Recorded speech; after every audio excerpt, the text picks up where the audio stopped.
अस्सलामुअलैकुम। आज मैं अपनी ज़िंदगी का एक बहुत बड़ा और खुफिया राज आपसे शेयर करने जा रहा हूँ।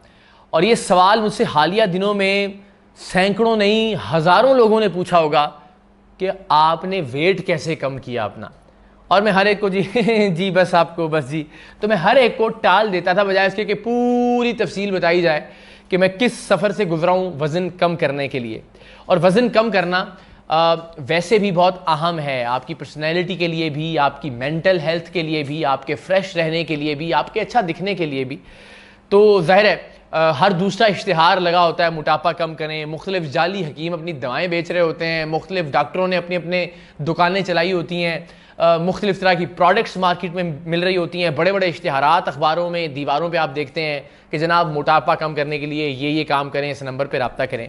लेकिन मैं आपको मुफ्त ये बताने जा रहा हूँ कि आप अपना वज़न कैसे कम कर सकते हैं। मैंने अपना वज़न कैसे कम किया, और इस नीयत के साथ कि सारे लोग फिट हों, खुशबाश रहें, पॉजिटिव रहें, हेल्दी हों, एक्सरसाइज करें और अच्छी खुराक खाएं, जिनको अल्लाह ताला ने इस्तिताअत दी है वो भी, और जो ज़ाहिर है उतना अफोर्ड नहीं कर सकते, उनके लिए क्या ऑप्शन हो सकते हैं। तो जनाब, ये सबसे पहले तो ये रमज़ानुल मुबारक का फैज़ान है कि मेरा वज़न जो है वो कम हो जाता है हर साल। इसलिए कि ज़िंदगी में ना कोई टारगेट होना चाहिए। जिस तरह मुख्तलिफ हमारे दोस्त जो कि ड्रामों में काम करते हैं या फिल्मों में काम करते हैं, उनसे जब भी आप मिलें तो अक्सर ये कहते हुए नज़र आते हैं कि यार बस कल से मेरा डाइट प्लान शुरू हो रहा है, और वजह ये होती है कि उस तारीख से मेरी फ़िल्म शुरू हो रही है। तो एक चूँकि ज़िंदगी में आपको इंसेंटिव मिल गया, एक लैंडमार्क मिल गया, एक डेडलाइन मिल गई कि इससे पहले पहले मैंने वज़न कम करना है। या कुछ लोग अपना वज़न बढ़ाते हुए नज़र आते हैं कि यार मैंने फ़लाँ रोल करना है। इमरान अशरफ साहब हमारे दोस्त, तो उन्होंने एक जिस तरह भोला का किरदार किया, तो उन्होंने वज़न बढ़ाना था, उसके अंदर ज़रा एक गुपला सा इंसान लगना था। तो कुछ लोग वज़न बढ़ाते हुए दिखाई देते हैं। तो ज़िंदगी में कुछ भी करने के लिए ना आपको कोई मोटिवेशन ज़रूर चाहिए होती है। तो मेरी मोटिवेशन, सबसे बुनियादी मोटिवेशन है रमज़ानुल मुबारक, इसलिए कि हर दिन आपने टेलीविज़न की स्क्रीन पर नज़र आना होता है। अच्छा, रमज़ान वो वाहिद महीना होता है जिसमें मैं काले कपड़ों के अलावा कपड़े पहनता हूँ ऑन एयर। मुख्तलिफ रंगों के कपड़े पहनते हैं। रमज़ान को प्रॉपर्ली सेलिब्रेट करते हैं। अल्लाह ताला की नेकियों को, अल्लाह ताला की नेमतों को, अल्लाह ताला की नवाज़िशात को बाकायदा सेलिब्रेट किया जाता है रमज़ान मुबारक में। तो हर साल रमज़ान से 3-4 महीने पहले एक साइकोलॉजिकल जंग शुरू हो जाती है कि वज़न कम करना है, वज़न कम करना है, वज़न कम करना है। सारा साल आहिस्ता आहिस्ता आहिस्ता 1-1 किलो 2-2 किलो हर महीने वज़न बढ़ता रहता है, और आखिर में रमज़ान से 4 महीने पहले ब्रेक लग जाती है कि बस अब से वज़न कम करना शुरू करना है। तो अल्लाह ताला की रमज़ान ज़ाहिर बाकी और बहुत से हवालों से अल्लाह ताला की बहुत बड़ी नेमत है। मेरे लिए इस एतबार से एक नेमत है कि चूँकि रोज़ाना टेलीविज़न की स्क्रीन पर नज़र आना होता है रमज़ान में, तो 4 महीने पहले से वज़न कम करना शुरू कर देता हूँ, और उसके लिए मुख्तलिफ हरबे आजमाता हूँ। मैं आपको बताता हूँ कि क्या मेरा वज़न एक ज़माने में 92 kg था, या शायद इससे भी ज़्यादा। आपको ये तस्वीरें भी दिखाता हूँ मैं ज़रा, मुख्तलिफ अपने टूर्स, जो मैंने पहला यूरोप का ट्रिप किया, बाहर जाते रहे, जो यादें मेरी कुछ वाबस्ता हैं, जो पड़ी हुई हैं तस्वीरों की शक्ल में, डिजिटल तस्वीरों की शक्ल में या वैसे, वो आपको ज़रा स्क्रीन पे दिखाते हैं कि 92 किलो से ज़्यादा वज़न था, और इस वक्त मैं 72-73 kg पे हूँ, तकरीबन 20 किलो कम। ये बढ़कर 78 पर भी जाता है, फिर वापस आ जाता है। तो ये थोड़ा सा वज़न के साथ मेरी लड़ाई जारी रहती है।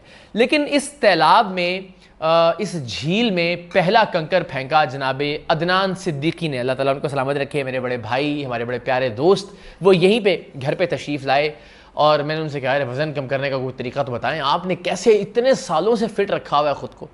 तो उन्होंने बड़ा एक आसान नुस्खा बताया।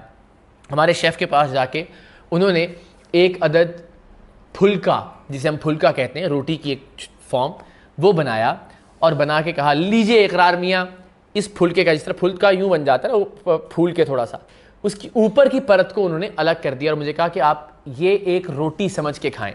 बात मेरी अकल में आई, मैंने कहा बात तो बिल्कुल ठीक है, नफ्सियाती तौर पर तो मेरे लिए एक रोटी है, यानी उतना ही हिस्सा है उसका, अगर मैं उतना ही लुकमा तोड़ूँ और सालन भले जितना मर्जी खाता रहूँ, और ज़ाहिर बहुत ज़्यादा ऑयली ना हो अगर सालन, तो इसका मतलब है कि जो कार्बोहाइड्रेट्स की इनटेक है, चावल में वैसे ही नहीं खाता, तो वो तो ऑलरेडी आधे से भी आधी रह गई। यानी अगर आपने 2 रोटियां खानी है तो उसकी बजाय कंट्रोल करें, आप सोचें मैंने 1 रोटी खानी है, और 1 रोटी भी वो खाएं जो फुलके का एक ऊपर वाली परत हो, जिसमें आटा ना होने के बराबर होगा ना, कार्बोहाइड्रेट्स ना होने के बराबर थी।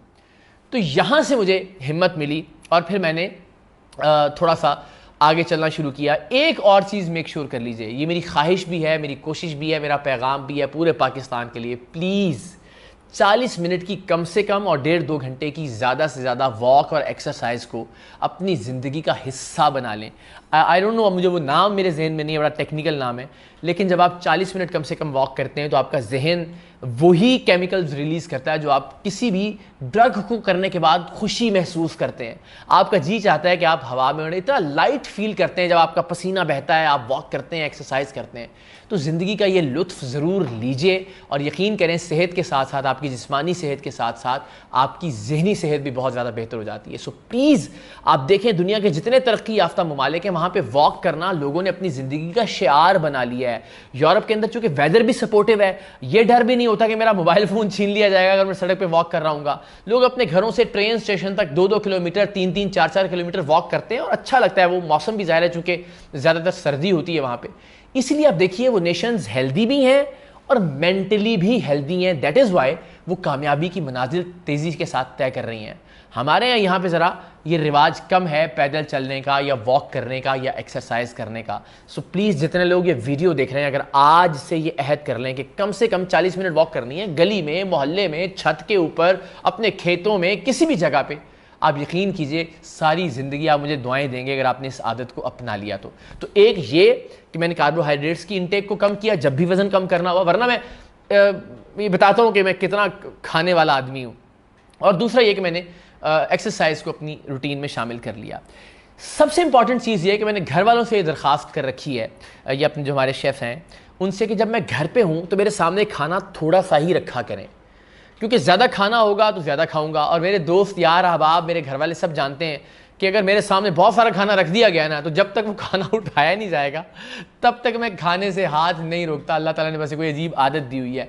अच्छा, जब मैं घर से बाहर होता हूँ, ट्रैवलिंग में, शूट्स पर या लाहौर में हूँ और कढ़ाइयाँ पड़ी हुई हैं और जनाब सालन पड़े हुए और बारबेक्यू है, तो भी मेरे दोस्त वेटर्स को बुला के कहते हैं खाना उठा लो इसके सामने से। जो नए लोग होते हैं उनको लगता है ये रूड हो रहे हैं, यार क्या बात है, बुरी बात है यार, खाने दो बेचारे को।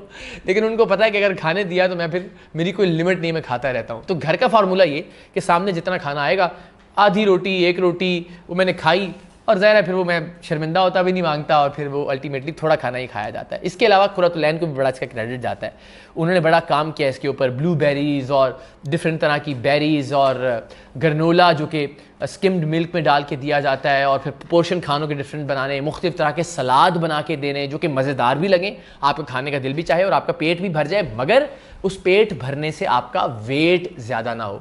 सो दो चीज़ें बस यकीनी बना लें, कार्ब्स की इंटेक को थोड़ा सा कम कर लें, कुछ भी ना करें, जितना खाते हैं उतना खाएं, बल्कि मैं तो कहता हूँ जितना ज़्यादा खाएं बहुत अच्छी बात है, लेकिन उस खाने को बर्न करें, उस खाने को जलाएं, कोई ना कोई एक्टिविटी करें। ये घर बैठ के जो हम हर वक्त लगे रहते हैं ट्विटर पर गालियाँ देना और एक दूसरे को बुरा भला कहना, ये है असल मसाइल की जड़। तो अगर आप खाना खा के उस खाने को हजम करते हैं, वॉक करते हैं, मेहनत करते हैं, एक्सरसाइज करते हैं, गांव देहात के लोग देख लें आपको कितने मोटे नजर आते हैं। पट्ठे भी कुतरने होते हैं, उन्होंने पट्ठे काटने भी होते हैं, चारा जिसे हम कहते हैं, फिर उन्होंने खेतों में हल भी चलाना होता है, उन्होंने वॉक शॉक भी करनी होती है। तो दैट इज़ वाई वो ज़्यादा हेल्दी लोग होते हैं। सो बहैसियत कौम, ये मेरा मैसेज भी है, मैं पर्सनल कोई अपना कोई मंजन या दवाई बेचने के लिए ये वीडियो नहीं बना रहा था, सिर्फ इसलिए कि आपको एहसास दिला सकूं कि वॉक, एक्सरसाइज ज़िंदगी में बहुत ज़रूरी है, एज ए नेशन भी, और सबसे इंपॉर्टेंट आपके अपने लिए भी। एक हफ्ता मैं आप सबसे रिक्वेस्ट करता हूँ 40-40 मिनट की तेज़ वॉक, गाने लगा लें, कुछ भी कर लें मोबाइल के ऊपर, 40 मिनट की वॉक करना शुरू कर दें। आपका हाजमे का निज़ाम भी दुरुस्त हो जाएगा, आपका पसीना भी बहना शुरू होगा, आप एक पॉजिटिव और हेल्दी इंसान बन जाएंगे जो दूसरों के बारे में कम बुरा सोचेंगे, कम गुस्सा करेंगे, कम नेगेटिव होंगे। So please try doing that, और उसके बाद कमेंट्स में हमें ज़रूर बताइएगा, और अगर कुछ फ़र्क पड़े आपकी ज़िंदगी में तो मुझे दुआ भी दीजिएगा। And I hope and I pray कि अल्लाह करे पूरी कौम इस तरह की हेल्दी एक्टिविटीज़ में लग जाए, ताकि ये जो मनफियत हम अपने चारों तरफ देखते हैं इससे हमें छुटकारा मिल सके इंशाअल्लाह। पाकिस्तान जिंदाबाद।